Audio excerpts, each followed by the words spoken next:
Sejam bem-vindos a mais um Papo e Cinema. A gente vai assistir finalmente a Mickey 17, mais novo filme do diretor sul-coreano Bong Joon-ho, um diretor que eu gosto demais, muito relevante. Detalhe, é o primeiro filme depois da Glória Eterna do Oscar, onde ele conseguiu levar o prêmio de melhor filme estrangeiro. Uma coisa inédita na premiação, uma coisa que dificilmente vai voltar a acontecer. Mas vamos falar desse filme que é bem relevante. Todas as características da sua filmografia estão aqui em Mickey 17. Então vamos entrar nesse mundo do Bong Joon-ho em Mickey 17, agora aqui no Papo e Cinema. Produção, roda a vinheta e vamos com tudo.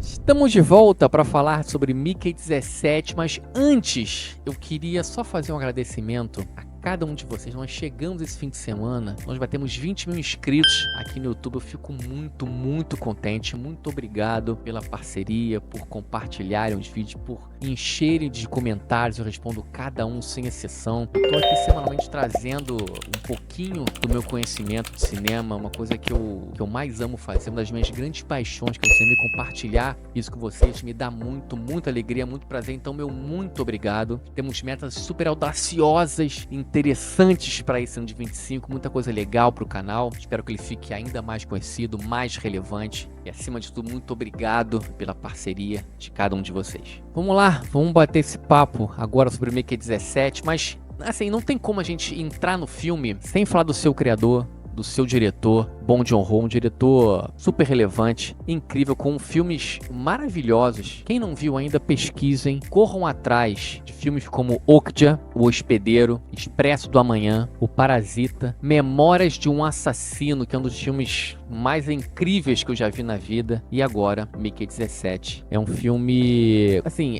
várias questões que o Bong Joon-ho coloca em seus filmes, né? A crítica ferrenha, a desigualdade social, as disputas de classe, ao capitalismo selvagem, como diz a música, estão todas aqui em Mickey 17, como se fosse um compilado de tudo que ele já fez nesse filme aqui. Bom, lembrando que o Mickey 17 é baseado numa obra literária chamada Mickey 7, do Edward Ashton. O Bong Joon-ho teve a liberdade criativa de inserir muitas coisas novas nesse filme, inclusive de 10 vidas a mais, né?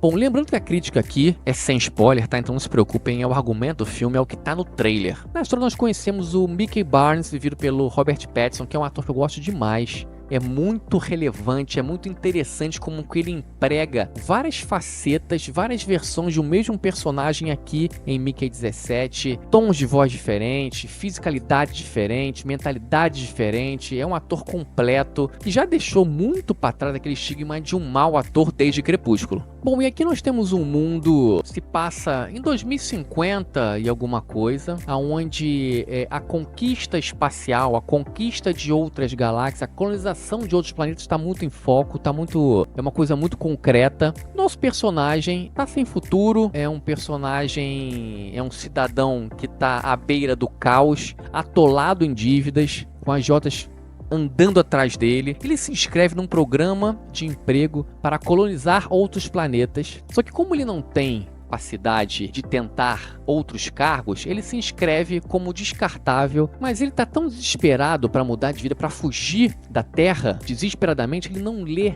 as entrelinhas e ele vai descobrir o que esse emprego de descartável vai oferecer na sua pele. Bom, como eu falei com vocês que esse trabalho ele vai sentir na pele, né? Eles estão colonizando um planeta chamado Niflheim, que é um planeta de gelo. Nosso personagem precisa passar por vários tipos de experimento. Ele é literalmente uma cobaia humana, um ratinho de laboratório para fazer testes, né, em prol da segurança da tripulação, da nave inteira. E todas as vezes, o final desses experimentos, ele morre. Por isso, um descartável.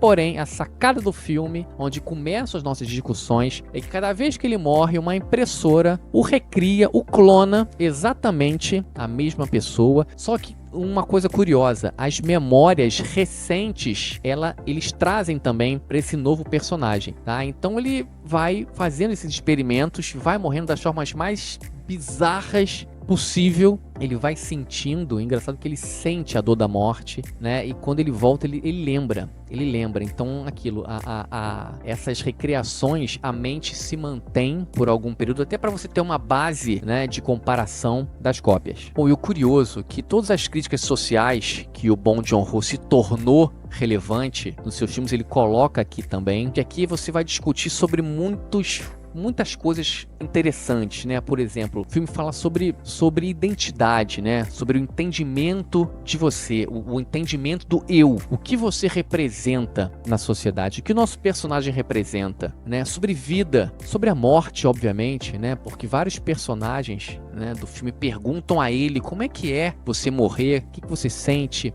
quando você volta. Então essa discussão, essa base para discussão, e principalmente os níveis de classes sociais que a gente tem, né, as grandes desigualdades sociais do nosso planeta, tá muito em foco nos filmes do Bong Joon-ho. E aí o seguinte, quando ele chega na 17ª vida, no Mickey 17, ele chega nesse planeta, Niflheim, não vou dizer o que acontece, mas enfim, tá no trailer, ele volta pra nave e já tem o 18 lá. Alguma coisa vai acontecer que ele vai ter essa surpresa da 18ª cópia. Isso quer dizer o seguinte, que aquela cópia 17, ela não pode ser mais clonada. Se ele morrer, ele morre de vez. E aí o filme vai começar a colocar para discussão tudo o que eu falei agora. O que ele representa para a humanidade? Qual é a função desse personagem? Ele vai começar a se questionar, né? Cara, será que eu vou ter que viver exatamente dessa forma, sem um futuro, escondido, morrendo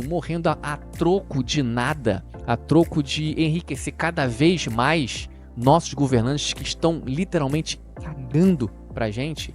O filme tem essa base muito séria para discussão. Bom, e é nessa discussão que ele propõe o debate que entra a parte vilanesca do filme, né, muito bem representada pelo Mark Ruffalo, que interpreta um ex-congressista Marshall, e sua esposa, seu braço direito, Toni Collette. Como que ele... É engraçado que nos filmes do Bong Joon-ho, a caricatura, né, a comédia, a tragicomédia, né, a tragédia e a comédia andam de mãos dadas, né? E aqui o personagem dos dois, né, esse político asqueroso, como que ele consegue ter a massa trabalhadora, né, os seus fiéis muito próximos a ele, né? E como que ele enxerga a sociedade. Então, assim, a parte da vilania do filme, ele é tão escrachada no modo comédia absurda, né, que chega a ser caricata. E o mais impressionante ainda, que toda essa forma caricata do Mark Ruffalo e da Toni Collette é proposital, porque você enxerga exatamente governantes de agora na nossa sociedade. E você fala assim, cara, é impressionante como que a gente consegue ser manipulado. Então o filme fala muito sobre política também, né?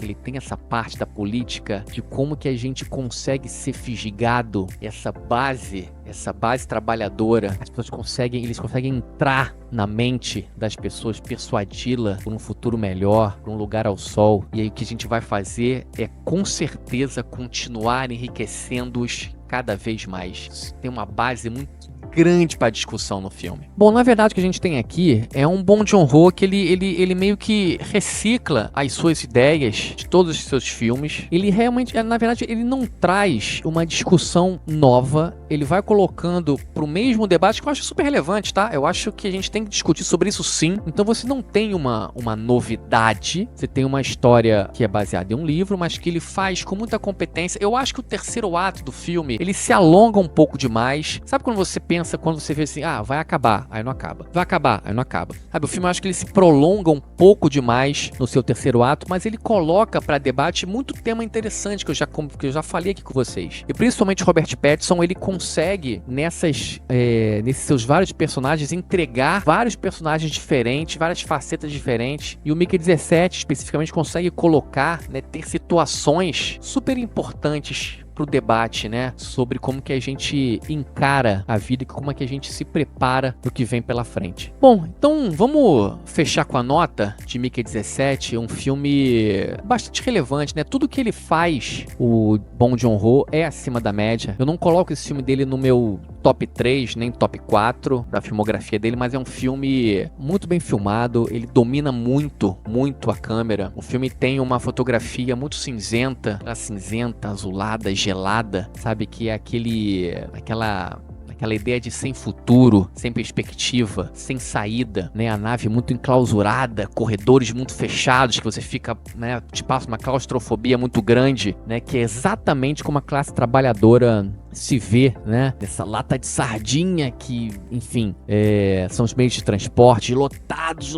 Então esse filme fazia essa analogia muito interessante sobre a classe trabalhadora e como que ela se coloca nesse mercado impiedoso de trabalho. Então, por tudo isso que eu vi, apesar de não ser um filme o diferencial da sua carreira, continua sendo muito relevante. Então, vou fechar Mickey 17 com uma nota... Cara, eu vou dar 7,5 pro filme, tá? Eu acho que é uma nota bem interessante, bem justa, por mais uma obra muito competente desse excelente diretor Bong Joon-ho.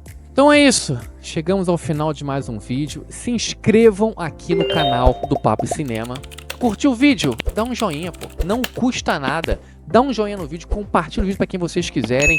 Ative as notificações, você sabe que é importante para o YouTube recomendar o vídeo para vocês. Nossas redes sociais estão aqui para vocês conhecerem nosso trabalho em outras mídias. E principalmente, deixe nos comentários, viram o filme? Deixa aqui no comentário qualquer coisa que eu falo com vocês, rebato com vocês, discuto com vocês, comento com vocês, eu respondo todos, sem exceção. É um prazer enorme estar aqui semanalmente conversando com vocês. Beleza? Bom, e terminando, vou agradecer novamente a cada um de vocês pela meta batida.